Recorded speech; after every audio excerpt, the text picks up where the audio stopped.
All right. Well, I am joined today by Kristin Wong and Alex Webb, two writers and multi-potentialites and the creators of Pitches That Work, your all-in-one toolkit for pitching media, which is a wonderful course that's part of this year's Multi-Passionate Must-Haves bundle sale going on September 8th to 11th. Thanks, guys, for being here with me. I'm so excited to chat with you both. Yeah, we're excited to chat with you.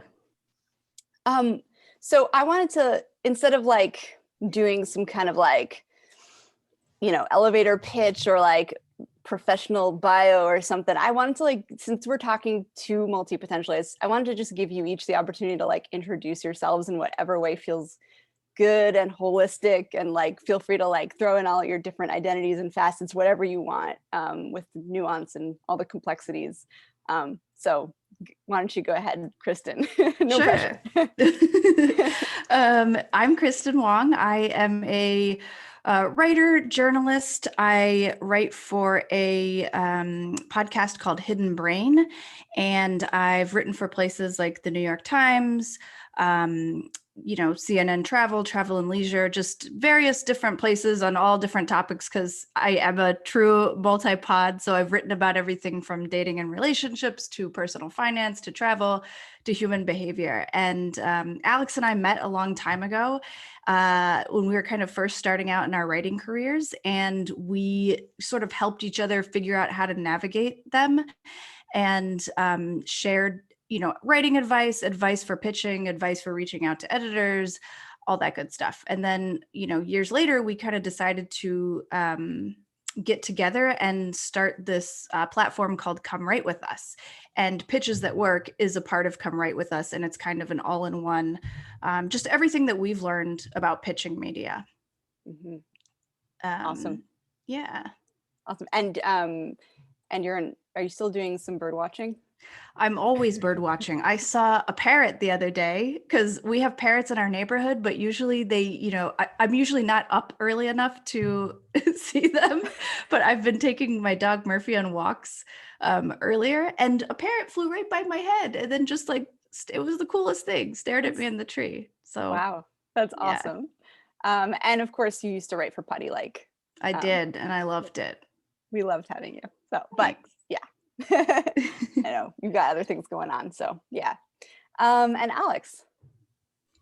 Hey, so great to be here. And like Kristin, I'm a writer, and I've written for the New York Times and National Geographic, among other other publications. And with Kristin, we co-founded Come Write With Us, which is a platform that helps writers achieve their goals, get paid, and write for publications they want to. And I also, like Kristin, like you, am a multi-pod. I record music under a band name called Lonely Singles. I have like a side poetry project called Poetry Culture, and lived in a couple different countries. I'm in Australia now doing a PhD, and before that I was studying in Hong Kong. So I think I always find myself moving around or going to a lot of different projects and places like multipods do. So really glad to be here. Awesome. As writers, and like quite successful writers at that, has there been any like pushback or like misunderstandings when you kind of come in with all of your outside interests or your nonlinear background? Like, has that been a smooth process in sort of the professional realm, or do people kind of get it? I'm curious, like how the multi-potentiality has worked within the kind of writing world.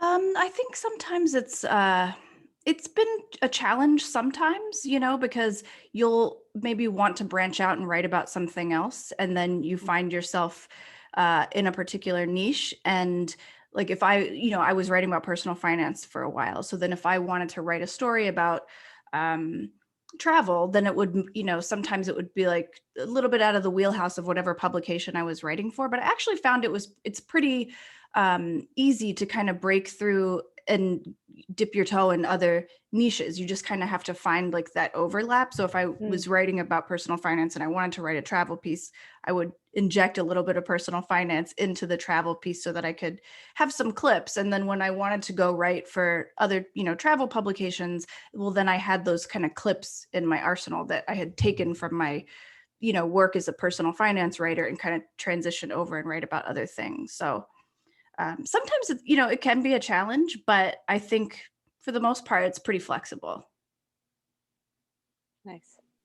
Yeah, I would say it's definitely, I totally agree with Kristin. Like there are definitely some aspects where it's a challenge. And I think some of it for me is also mentally, like wondering if I can write about a different topic. But I think also that, I think something you talk about and probably all multipods experience is like, I think there's an inner like richness, or like, I know if I'm writing an article and you're interested in many subjects, I think sometimes having all those interests helps you create an article that's more multifaceted. I know reading some of Kristin's personal finance work, you can really tell that she has other interests and like really makes it more well-rounded than someone who's just interested in personal finance alone. Like she brings identity, like so many other things. So I think having it can make it harder, but I think it also makes whatever you create richer and more well-rounded. Yeah, I totally agree with that. And I love kind of what you were alluding to, Kristin, with writing sort of being a lens that you can use to explore many different topics. I think multipods are often like, how do I combine my interests, or how do I focus on many unrelated things? And one of the ways you can do that is by coming up with like a lens or a particular medium that allows you to do that. And I think that writing certainly can be one of those. Totally. And I mean, I think I found your TED Talk through writing, just because it was something that I kind of struggled with. Was like in my head, I was always like, oh, I have to be this kind of writer, or I have to be this kind of writer. And then I, came across your work, which is like, you don't have to choose. There are ways you can do all the things. And how do you combine those in a strategic way?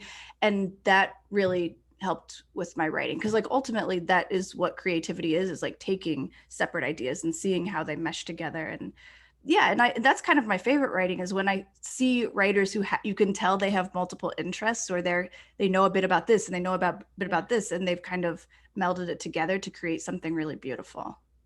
Totally. And that's it. And everyone thinks, I mean, not to like bash on expertise and skill or whatever, but like everyone thinks I have to be the best, I have to know everything about this thing. But actually, like a lot of the most interesting work is, the writer like knows a little bit about this, a little bit about that, a little bit about that, and like makes those connections and kind of creates something at the intersection. And I find that kind of thing way more fascinating. Totally. Well. Yeah. And something I think about a lot too is that even like when we talk about multipotentiality, I think I have had a habit of like talking about multipotentiality in a binary where I'm like, well, you're either a specialist or an expert, or you're a generalist or a multipod. But like both of those things can exist at the same time. Like you can totally be an expert in one area and also be a multipod in many ways. Yeah. Yeah, totally. I think that like the identity of multipotentialite, as long as it's useful, like use it. But if you start to like put yourself into a box because of it, that it's maybe not useful. And I guess that goes for like any label or identity out there. But yeah, it's totally like a spectrum, or like the way you look at something, or like at certain points in your life, maybe you're specializing more, you're more focused on one thing. And other times, maybe you've got like 5 different projects on your plate. It's very malleable, which is totally kind of the point. But yeah. That's why I like the work models that you have. That kind of gives you a framework for understanding like the group hug approach versus the Einstein approach versus like this serial one, or you, like you said, maybe you're a specialist now and then you specialize in something else later. But I think sometimes just having a framework for those things can help you wrap your head around it. Yeah. Which gets to my next question, which is have you guys found ways of like, do you blend your interests in your professional work? Do you keep them separate? How have you found ways of doing many things in sort of like a sustainable and creatively fulfilling way? I think you kind of have to blend it, at least in my experience, or at least the best work happens when you can blend it, because when you're really excited about something, you do much better work. I mean, I think also with writing, you have to revise it, you have to edit it. If you really don't care or you're not interested about what you're writing about, you can write a good article, but it's going to be really difficult. So I think you really need that interest, and it helps to combine the interests if you can. I know some of the projects I've liked most have been, sort of weird ideas that I was really into. And the good thing with pitching is, like, as long as you write a good pitch, as long as you don't do something too crazy, like you can pitch crazy ideas to editors, and it's not like they won't work. It's not like they'll blacklist you for that. So often my favorite ideas come when you pitch something a little bit crazy. And I think editors like that too. Yeah, Alex, you have to share the pitch that you sent the New York Times. That was just, it was such a brilliant story idea. I mean, you've sent them several pitches and worked, you've written several pieces for them, but the one that you sent Alan? Yeah, that one was called You Could Die Today. Here's how to reduce that risk. And like, I was interested in like statistics, and sometimes like I walk around like worried, maybe like overly paranoid, like what if I get hit by a bus or something, or what if something crazy happens? This little like fear running through me. So I decided to pitch an article about that. And like I actually looked at mortality statistics to see like what your odds of dying from various things were, even like getting hit by a bus or eating a salad versus a burger. Like apparently it's actually more dangerous because they might not wash the salad. Depends how well the burgers cook though. But anyway, you can see it's a weird idea, but somehow they went for it. So I think people can really react well to those type of things. That is awesome. Can I link to the article? Is it out? Oh yeah, for sure. Okay. Great. That'd be great. Cool. And that was one of the examples in your course. I saw you have the actual pitch that you used in there.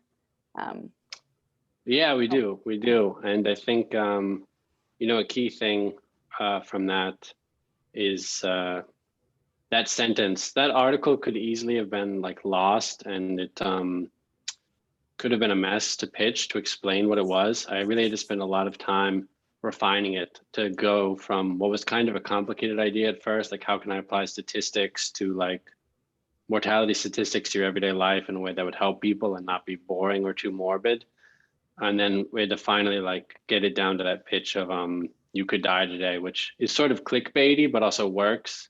And then has the here's how to reduce that risk. So it's like how it's relevant to you. So we have that pitch and a lot of great pitches from Kristin and other writers in there. So I think it will help people.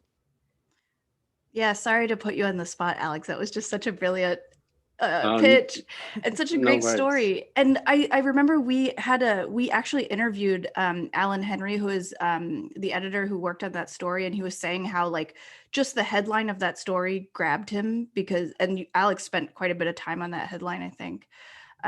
Just thinking of it just goes to show like the importance of coming up with a really good headline. But I have to say, going back to your question, how have you kind of used your multipotentiality in your writing? Alex has been a really big inspiration to me because my brain just works very much like I try to put a label on everything, and then I end up creating these boundaries for myself where my creativity is kind of then hindered. And so I've always like had a hard time pitching stories. Like if I had something in my head that was like, oh, that's really interesting, I would think, oh, well, I can't pitch that because I'm this kind of writer right now.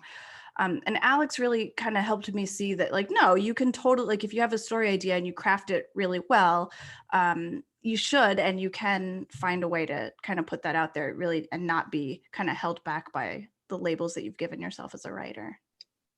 Thanks. That's really cool. So let's talk a little bit about pitching. So the MPMH bundle this year, there are some more general courses and ebooks in it, like about focus and about building a multifaceted career and kind of broader things. And your course is a little bit more specific because it's about pitching articles to editors, but I think, one, a lot of multi-potentialites are writers or want to be writers, whether it's professionally or just, they have an idea and they'd love to get it out there. And also, I think that a lot of the principles in your course can apply more generally to other kinds of pitches. And so, there's a lot in your course. So I don't know if it's possible, but could you pull out maybe some just like general tips that could help with pitching? With like, is that possible to do without going into like everything in your course, because there's so much in there? Totally. Cool. I think one thing that I kind of mentioned just now is just the importance of having a really good headline for your story when you're pitching. Because I think a lot of, one thing that we've seen a lot of writers that we've worked with and come write with us do, and I also do this, so no judgment, is they have an idea that is so good and it's so nuanced and complex. And so you just want to put all of that complexity in the headline itself, which is really hard to do. It's really hard to put so much nuance into like a single headline. So you really kind of have to learn how to distill that down your idea in a way that is going to get an editor's attention. And then along those lines, I think a lot of times, a more general tip is when you're pitching editors, to remember that they are people doing their job and to kind of have a little bit of empathy for them and see things through their eyes, and how, they get a lot of pitches every day and they, don't have a lot of time to go through them. So then just crafting your pitch around that idea, like how can I get to the point really quickly? How can I be as concise as possible in my pitch itself? Mm-hmm.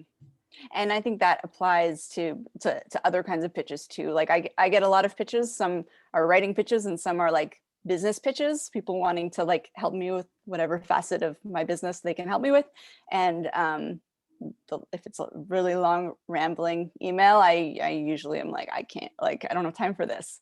Yeah. But if they get to the point and they like speak to a need that I have or something I'm looking for, or they show that they like really understand what I'm trying to do, that can work. Not that I'm putting a call out for everyone to send me pitches, please don't. But yeah, good points. Alex, do you have any thoughts on? Yeah, I was just going to say, I think it really depends. I agree with everything Kristin said and everything you said. But I think also like I've noticed when talking to people, there's sort of like there's so many, but sort of two broad personality types that might be a problem when pitching. I know like one set of people, and this is how I used to be, you'll be so excited about a pitch, you'll write it really quick and be like, I've got to get it out before someone steals the idea or like before whatever. And you'll like send out something with typos or it's rushed, it's not really well crafted, you haven't thought about the editor. Then there's another type of people who will be like, oh, I'm submitting to publication, whatever, this is huge. And they overanalyze it and sort of never think they're good enough and never send it out. And really striking that balance of really taking the time to make sure it's really good and thinking like an editor and thinking about what they'd like to receive, but also just making sure that you believe in yourself enough to just hit send and do it. I've definitely been guilty of both over my career. Yeah, one other quick tip is, when I was editing, one thing that I saw from a lot of writers is that they would pitch a topic, not a story. So they would have a pitch and tell you all about climate change or something. And it's like, that's a very important topic and we should definitely be talking about it. But there's no story idea in that. It's just like, I would like to write about climate change. And I think I've made all of these mistakes too, which is, there's a topic that really interests you and it's very broad. And so you just are kind of like, oh, this is a thing I could write about, or this story is really interesting. This topic is really interesting. I could write about that, without saying like a specific angle of how you want to tackle it. Like, what is the actual who, what, when, where, and why behind the thing that you're pitching. So in that case, would you try and come up with like a one small story that then gets to the bigger issue, or are there different ways of? I think so. I mean, climate change is just such a broad example that Yeah. I think there's like, you could think about mental health and climate change. You could think about climate change denial. How do we get people on board with climate change migration? So there are all these subtopics within that. But I think the key is to just whatever you're like, if you want to write about mental health and climate change, what exactly, what's the who, what is it, what's where is it happening? Why is it happening? How is it happening? And if you can answer all those questions, then I think just even having that small framework, and we go into detail more in the, pitches that work, but even just having that, the who, what, where, when, and why framework can really help you like drill down and figure out what the story idea is. It could be about, just managing how you're taking in the news of climate change to keep, to stay informed, but also not, downward spiral into like this anxiety and despair. That would be an interesting story, Yeah, I would read that story. Yeah, I need to read that story. Do you guys have writing practices or like any kind of rituals or routines that you do? I think I try to write every day. I think Kristin does too. I used to do for 1 year, I did the thing like write 1,000 words a day. It only kind of worked. We have a post about it on Come Write With Us. I think it was like a good challenge because it forced me to write a lot. And I guess by the end of the year, I had, by definition, written 365,000 words, which like felt like an accomplishment, but most of it wasn't like that great, or not all publishable. So I think having these, I think in my case, like having a specific number count didn't really work. And like sometimes I see these like advice articles that, at least for my personality type, are maybe like overly positive, or like you've got to commit to 2,000 a day, otherwise you're not going to be a great writer. Like it doesn't really make sense for like how I operate. But having a consistent schedule is important. But for me, like I have to write a certain amount doesn't really work for me. And I think listening to your like writing soul, like what works for you is so important. What works for me might not work for anybody else. Yeah, that's fair. I don't know if you're familiar with the Artist's Way. I feel like we've talked about it before. Yeah, Julia Cameron, and she has the morning pages where you write 3, just pages of free writing. And so I try to do that mostly every morning, but I'm kind of with Alex, it's just like having those, 3 pages is a lot for me because it just, when I wake up, I can write maybe like a page or 2. And then there are some mornings where I'm writing like 5 pages and like something will, just comes out. But I do find that just like the practice of doing it, like just kind of forcing myself to get up and, sometimes I think like, I don't have anything to say, like there's nothing going on in my head right now. I don't feel like, writing first thing, but it's like, there's always usually something that's like, I'll start writing and I just like am making small talk with myself in my journal, like the weather is rainy today. And then eventually, I hit on something that's like buried in my subconscious that I'm like, oh, I didn't know I was feeling this way. That's really interesting. And even if it's not something that like, sometimes it's something that I could turn into a pitch. And then sometimes it's just something that kind of get my writing muscles, honed. And then sometimes it's just therapeutic, Yeah. Yeah. And I guess one last thing I would say is I think also like in terms of productivity and having a writing schedule, like some days I won't write at all. But I think also like taking a break or reading someone else's great writing or like listening to music, like any kind of association with like great art or even like sort of recharging yourself is also like kind of a form of practice, because when you read other writers or you see something that really inspires you, or going on a hike or something, like can be valuable in its own way. And sometimes you get like really good ideas doing something else. In a multipotentiate way, I noticed I'm obviously biased because they're my own songs, but I think like writing has helped my song lyrics get better, at least from my own bias sense.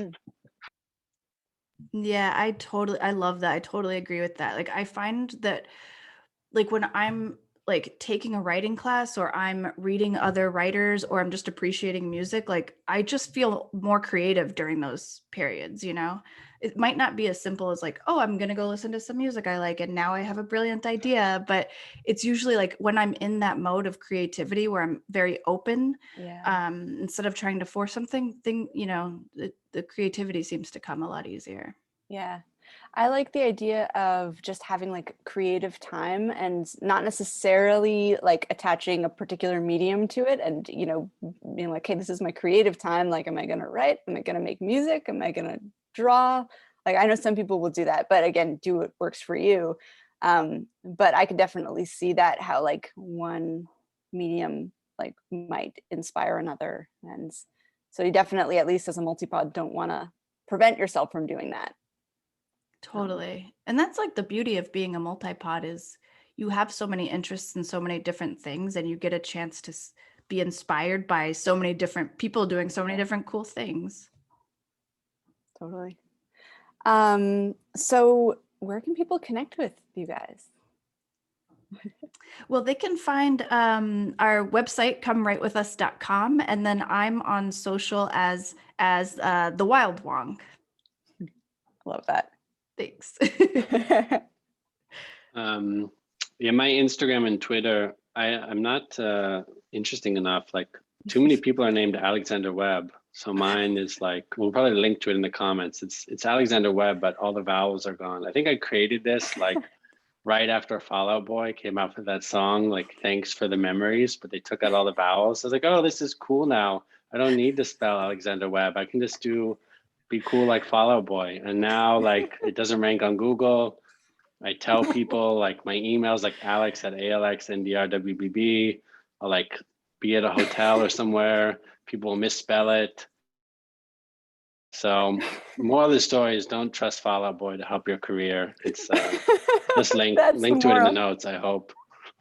I believe I Googled Alex Webb writer and you came up. So that works for me. When I Googled like Alexander Webb once, and I don't know if it's still this way, but the top result was like a Civil War general. Then the second result was like a famous Muslim American, like a white American man who converted to Islam in the 1800s, who was famous and brought Islam to America or something. So wow. I don't know. Got a lot of other Alexander Webbs have been doing Google cool rankings. Things. Yeah. Cool.